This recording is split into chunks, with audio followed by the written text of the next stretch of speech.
Greetings of the day. I, Dr. Arti Singh, Associate Professor, Department of Commerce, Kristu Jayanti College. Today I am going to discuss a topic called product life cycle, which is one of the important topics in principles of marketing.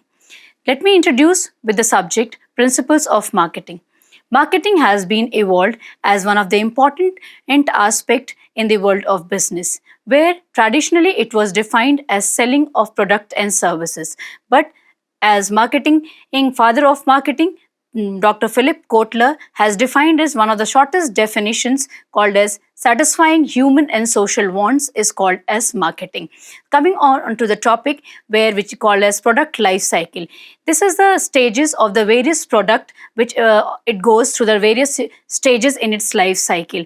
As human goes through the various stages in their life cycle, when they are born, they grow, they get mature, and they pass away. Similarly, there are different stages in the life cycle of a particular product, which is considered as a length of the time that the product is available for a customer. It has various stages. The stages are as follows.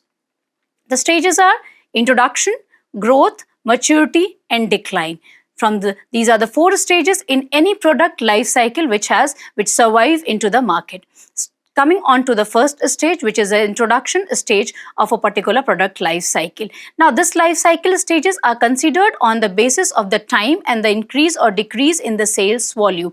Depending on the increase and the decrease in the sales volume, the life cycles or the stages of the life cycle of a product are decided. Starting with the deep knowledge of introduction stage. Introduction stage is the stage when the product is first and the foremost introduced into the market. Here the product is unknown. Very less customers will be aware about the product, and the prices will be kept little high in order to just make the expenses of advertisements and the promotion expenses to be covered. So the profits can be low, or it can be sometimes losses also, but the profit has to be there. So in order to sustain with that, the expenses on promotion advertisements will be more.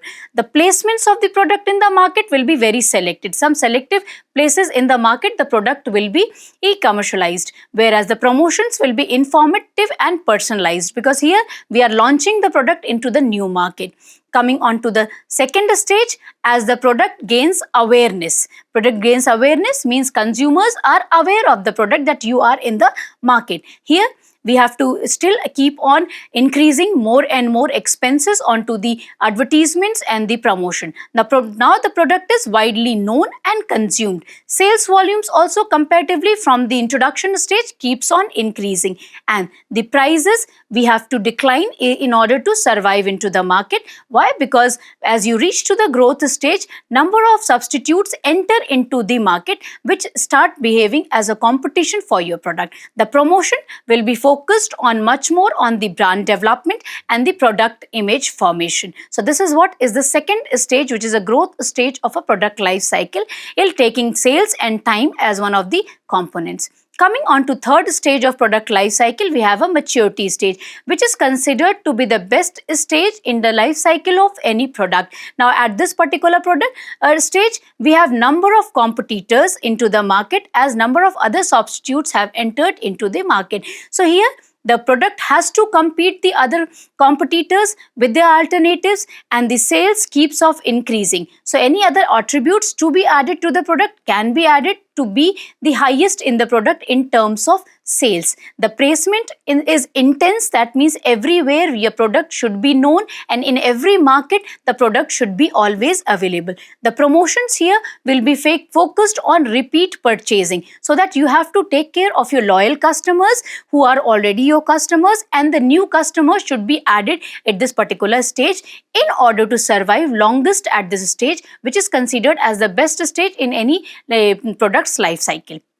Coming on to the last stage, which is the decline stage. Now at this stage, as number of other substitutes have entered, some other product also would have reached towards the maturity stage. So definitely your sale starts declining. So here what happens, you have to face less competition because the competition is reduced because other substitutes have entered into the market at a maturity stage. The sales volume we reduce, the prices definitely we start reducing it, providing discounts and the other benefits. The placements to selective where the products are there, where the loyal customers are there, try to manage those loyal customers in order to sustain in the market. As well as the promotion is on the reminding of the good attributes of the product so that the customers who are already for you are able to sustain into the market and are able to purchase your product. These are the 4 stages of a product life cycle what we have. So by now, if you would have understood how we introduce a product, that we launch a product with a new attributes, then we grow the product with the reducing the prices and increasing the sales volume. And as we reach towards the maturity, we formally impose number of strategies so that we are able to compete the other competitors and be at the highest in terms of sales and the profit. And then as we maturity stage gets to the end, we move towards a declining stage. Their sustenance is the biggest thing. You have to sustain into the market with the alternative strategies, keep on changing the packaging, keep on changing some of the giving discounts, keep on giving some more attributes to order out survive into the market. So this is what we have discussed today. This is a product life cycle, which is an important concept in the subject of principles of marketing. Thank you. I hope you have understood the topic.